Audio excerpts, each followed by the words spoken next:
آج ذرا سوچو اگر ہمیں یہ پتہ چل جائے کسی طرح کہ بھئی چھٹی ہے تمہاری، یعنی تمہیں نے کوئی عذاب نہیں ہوگا، جتنے تمہارے گناہ ہیں سب معاف، اگلے پچھلے سب معاف ہیں، اللہ تعالیٰ کی طرف سے اعلان ہو جائے، پھر دیکھو کیا رنگ رنگلیاں مناتے ہیں کہ بھئی چھٹی تو مل گئی، اب چونکہ چھٹی مل گئی لہذا اب جو چاہو کرو۔ لیکن رسول کریم صلی اللہ علیہ وسلم اس اعلان کے بعد کس درجہ شکر ادا کرتے ہیں۔ صحابہ کرام رضی اللہ تعالیٰ عنہ مجمعین نام لے لے کر رسول کریم صلی اللہ علیہ وسلم بتا دیا یہ جنت میں ہے، یہ جنت میں، ابو بکر جنت میں ہے، عمر جنت میں ہے، عثمان جنت میں ہے، علی جنت میں ہے، سعد بن ابی وقاص جنت میں ہے، عشرہ مبشرہ جن کو کہا جاتا ہے، نام لے کر خوشخبری سنا دی۔ اس کے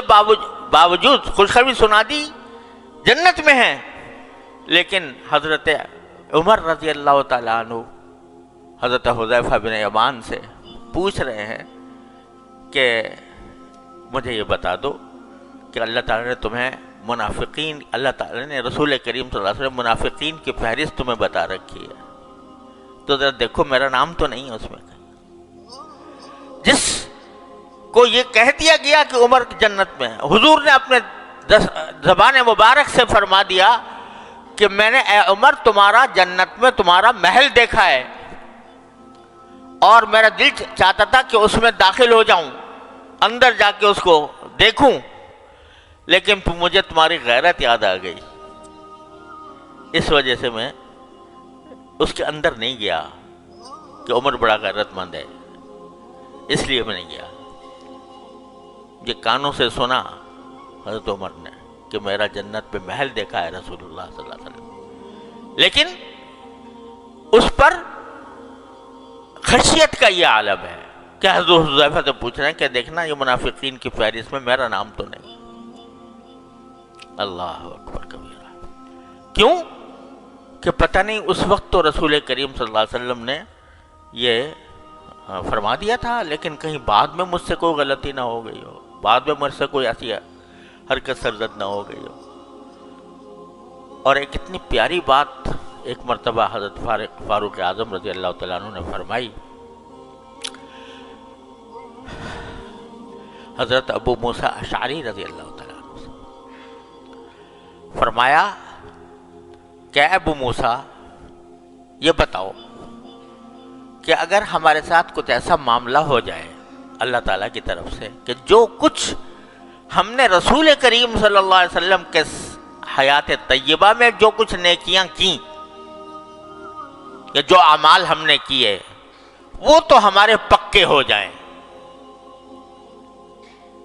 رسول کریم صلی اللہ علیہ وسلم کے زمانے میں آپ کی حیات طیبہ میں آپ کی موجودگی میں ہم نے جو نیکیاں کی ہیں وہ تو ہمارے لیے پکی ہو جائیں، اور آپ کے بعد ہم نے جو اعمال کیے ہیں ان میں اللہ تعالیٰ ہمیں برابر سرابر چھوڑ دے، برابر سرابر چھوڑ دے۔ کیا مانا کہ نہ اس پر کوئی ثواب ہو اور نہ ہم سے جو کچھ غلطیاں ہوئی ہو ان کے اوپر کوئی عذاب ہو، تو کیا تم اس کو پسند کرو گے کہ حضور اقدس صلی اللہ علیہ وسلم کے زمانے کی نیکیاں تو پکی ہو جائیں، یعنی ان کا اجر اللہ تعالیٰ ہمیں عطا فرمائے، اور آپ کے بعد جو زندگی گزری ہے ہماری تو اس میں ہم برابر سرابر چھوٹ جائیں کہ نہ عذاب ہو نہ ثواب ہو، تو کیا آپ کو پسند ہوگا؟ تو حضرت ابو موسیٰ اشعری نے فرمایا یہ کیوں پسند ہوگا؟ اللہ تعالیٰ کا فضل و کرم ہے، ہمیں رسول کریم صلی اللہ علیہ وسلم کے بعد بھی اللہ تبارک و تعالیٰ نے ہم سے کچھ جہاد کروائے، ہم سے بہت سے کچھ اعمال کروائے، تو ہم تو اللہ تعالیٰ سے امید لگائے ہوئے ہیں کہ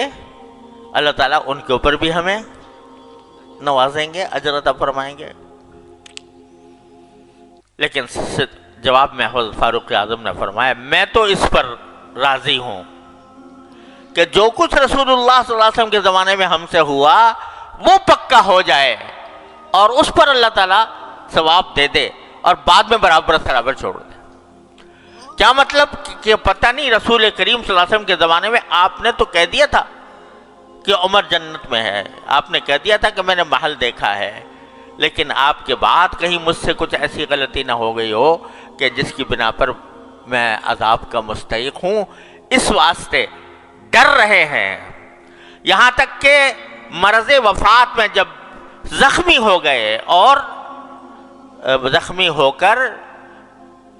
وفات کے قریب ہیں تو فرماتے ہیں، اس وقت بھی فرماتے ہیں کہ مجھے تو اللہ تعالیٰ اگر برابر سرابر چھوڑ دے یعنی نہ کوئی اجر عطا فرمائے اور نہ کسی غلطی پر مواخذہ فرمائے تو میں اس پر راضی ہوں۔ یہ مقام عظمت کا اور یہ مقام خشیت کا، اللہ تعالیٰ کی خشیت کا۔